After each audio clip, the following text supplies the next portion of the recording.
Our next question, Jim, comes from Dean Coles. At Bubba's last TV taping for Jim Crockett Promotions, there was an angle where Dusty Rhodes challenged him to a fight, and then he even repeated the famous no-sell of a chair shot spot before Eaton and Lane ran in to beat down Dusty. Was that supposed to lead to Bubba feuding with Dusty again for the U.S. title, or was Bobby Eaton always the original choice for that program? Well, I can't read Dusty's mind after the fact because I don't even remember whether he told us where it was going, but we knew enough to know that probably all the above.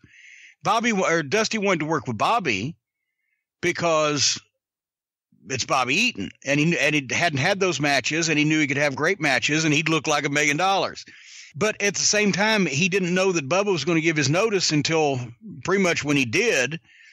And so he was always trying to keep it fresh between him and Bubba because that was Dusty tried to keep angles with himself and several different people. So because they didn't just have the same matches every night in the house shows, especially when somebody had a title. Dusty had 3 or 4 people at least ready that could challenge him in Raleigh or in Fayetteville or in Baltimore or wherever the case may be. So it was going to lead to all of that. But basically, Starrcade 87 was November, Thanksgiving. So January was when we would have got our check, and that's when Bubba gave his notice. When he found out he got half as much as we did, but he climbed the thing too.